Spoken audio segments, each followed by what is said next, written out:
All right, I have one of your favorite stocks that I am analyzing today, and that is Palantir. So Palantir is starting to come down from its high.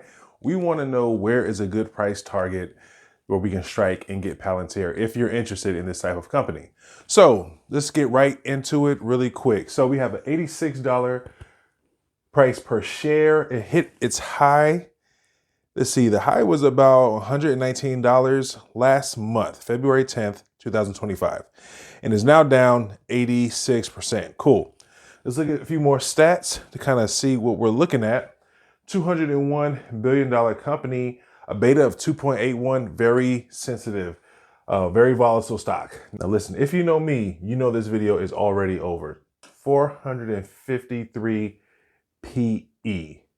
They're trading at 453 times earnings. That's a $453 given to this company for you to earn $1 of their earnings. That is extremely expensive. Trading at 19 cents per share. So you already know, chances are I'm not going to like this valuation based on how I look at stocks, but let's see. Let's break it down some more. Revenues. Starting in 2018 when they went public. Just to note, this company started in 2003. They went public around 2018, 2017. So this is why the numbers start here, but this is not when the company started, 2003. So it's not as young as many people think. 595 million to 2.8 billion. So solid growth, double-digit growth in every year. So only a little bit of dip because you have some years of 40%, which is very difficult to sustain. So this drop is not abnormal. That's fine. 23, 16, 28. So they're averaging 23 for the past 3 years, 30% growth since they have gone public. Pretty good. Gross profit, 430 to 2.3 billion. Margins, bravo, 72 to 78 and 80 for the past 2 years.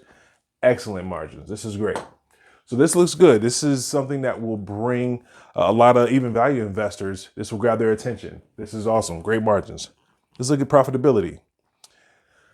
So we have some years of losses, but only 2 years of profitability. 210 million, 462 million. Let's see, year over year change, pretty solid. Triple digit growth there.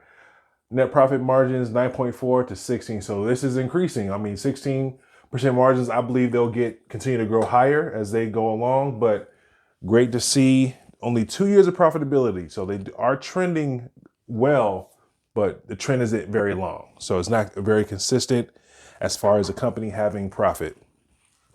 Free cash flow for Palantir. So let's see, negative 52, 2018 to 1.1 million.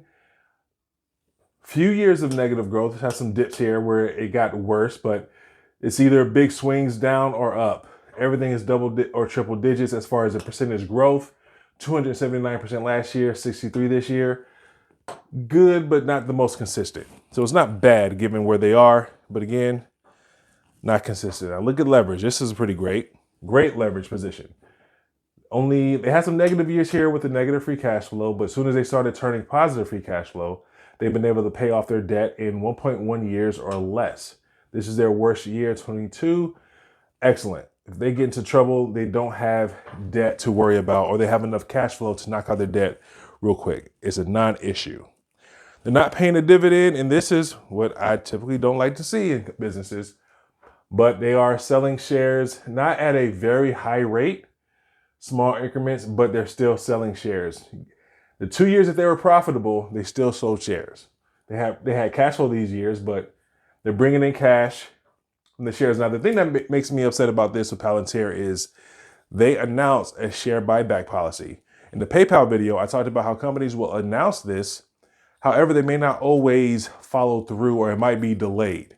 So they may say, hey, we plan on buying this many $1 billion worth of shares this year as a stock repurchase plan. And it's not like a dividend. Investors, if you promise a dividend, you don't pay it, investors are going to leave. If you promise to buy back shares and you don't do it, investors typically don't hold the businesses accountable. Now, I'm the person, I'm going to go look. You said you was going to pay 1.5 billion.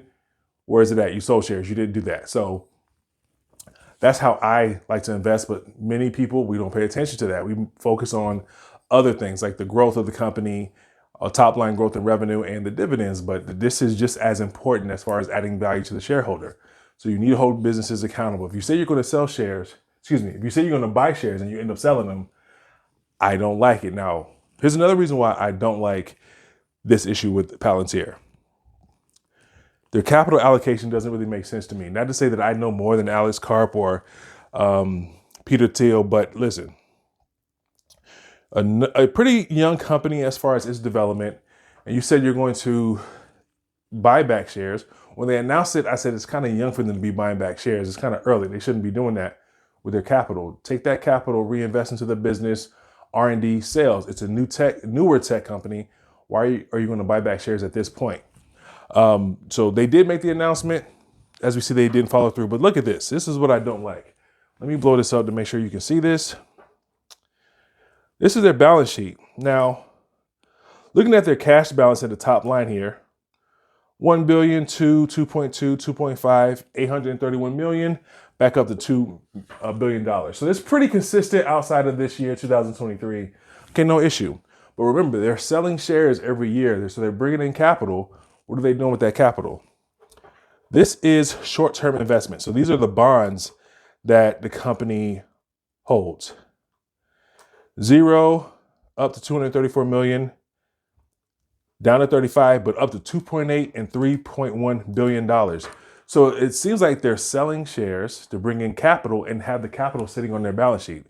I don't want to invest in a short-term treasury. I can do that on my own. I want to invest in a tech company that's putting money and reinvesting for growth since they're in the high growth state, but they're having a lot of cash just sitting here. I don't know why. This just doesn't make sense to me as far as their capital allocation. I would assume that this young company is going to have a super high increases in research and development and selling expenses because they're new, they're growing fast. What else are you going to do with your capital? If this is such a great business, you have so many opportunities for growth early on. You should be reinvesting at a higher rate to spur more growth, get more customers, improve your product. But just look at research and development expenses here. 560, 387 million, 359, 404, 507. It is trending up, but it's like their short-term investments on the balance sheet is trending up much faster. So it's like they're bringing in capital to let it sit instead of putting it here. I don't like that. Selling and marketing. Let's look at this. Selling and marketing. It is trending up some. 614, 702, 744, 887 million. But again, I would like to see a lot of that cash that's sitting on their balance sheet in these two line items here, the selling and marketing and research and development. I'll even take a few more years of losses if those increase more the way I think they should.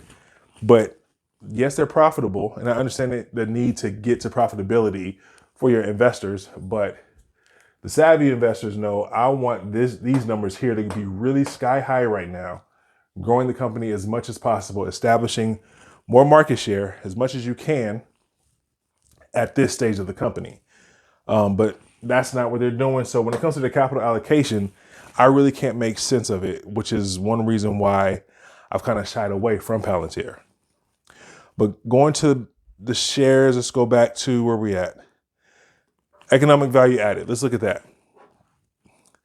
So for the past 5 years, they've had a negative return on capital. Now, the past 2 years, they've been profitable. So they were at, I believe, 3% and maybe 5% return on capital this past year. That should improve as they become more profitable. But I like to look at the 5-year range just in case that 1 year is skewed for whatever reason. So the 5-year average, they're at a loss. Even with the positive year of about 5%, they still have a weighted average cost of capital that exceeds their return on capital. So right now, Palantir is not in a position where they are creating economic value with their operations. So that's a big negative. So with that being said, let's look at the valuation that I have. So I'm estimating cash flows growing at about 41% for the next 5 years. Now, they've been growing it at about 80 something percent. So this is a conservative estimate. Margin of safety is important because we're looking at 5 years in the future. We could be wrong. We always want to have margin of safety just in case we're missing something when we're assessing. Even if I'm wrong, I still want to make money. Margin of safety is the key. 41%. We have a discount rate of 10%. I can invest in an index fund and expect 10%. So I believe that's a fair hurdle rate. And free cash flow, seeing that they have super high margins, that they are growing at a solid rate. If I were to buy this company right now, 5 years, I should be able to sell it for at least 20 times the free cash flow amount. That's what I'm estimating.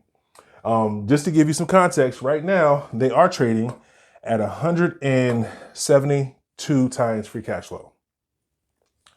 So if I were to buy right now, I'm paying at 172, and I'm saying I could expect 20 in the future.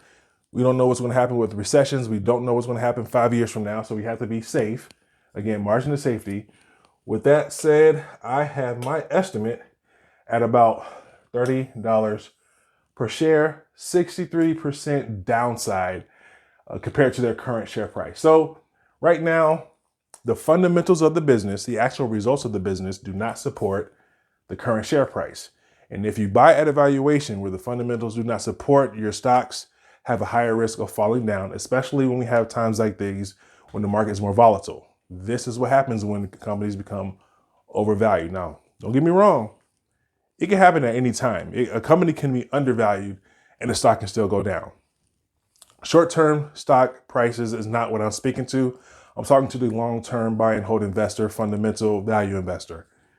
This is not where we want to be putting our money at this time at a valuation of 83.89. Now, you may say, hey, Carlos, you are too conservative. This is not a great estimate, so you should change it. Okay, let's look at it. Let's say they've been growing their cash flows at 81% right now.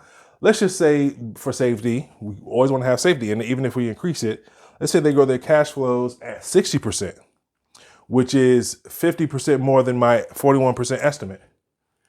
Even at 60%, the stock is valued at about $50, $49. Still 41% downside. Now, to grow cash flows at 60% for the next 5 years, is that probable? Is that what you think is really going to happen? Maybe by your estimates, maybe you think the industry is getting ready to grow at a faster rate than it has been growing, and they can continue to do this. However, I don't see it. I want to be safe. I'm going to go back to that 41% because, again, just in case I'm wrong, I need to have margin of safety to protect myself. People think that investing safely means you don't make a lot of money. That's really false. Investing and reducing risk, when you reduce risk in your portfolio, you pretty much take care of your gains when you invest in this way as a value investor. Always have to remember that. So at my estimate, I think this stock is going to be about worth $30. Be careful at this high valuation of 172 times cash flow. That's extremely high. And if you remember at the beginning, when I said this video is practically over, earnings, they have more cash flow than earnings. 453 times earnings is a price. That is a ridiculously high valuation for a company. Think about it. If you have $450 and you give it to me and I give you $1, okay, I'm a business, you give me $453, I give you $1. Think about how fast that $1 has to grow year after year for you to feel good about the $453 you just gave me. If it grows at 100%, which is an astronomical growth rate, that's $2 next year. That's $4 a year after that. You have $7 after 3 years, and I still have that $453. You can't feel good about that. You can't feel good about this company growing at a rate good enough to justify that valuation. I understand we think $86, that's less than $100 a share. That's a lot of $86 to get 19 cents of earnings. Come on, man. That's ridiculous. You got to be smart. Be careful. That's my target, $30, around that range. It will be considered fair value. If it drops around that range, I would be interested in buying because it's not necessarily what you buy all the time. Sometimes it's what you pay for. Yes, we want quality businesses. And I think this is a quality business. 80% margin is ridiculous. That's really great. However, they're not growing enough at a fast enough rate and can, at a sustainable rate, I should say, to justify $453 for $1 of earnings. So I hope you enjoyed this analysis. Let me know what you think in the comments. Be careful with this one. I think it's nowhere near its fair value.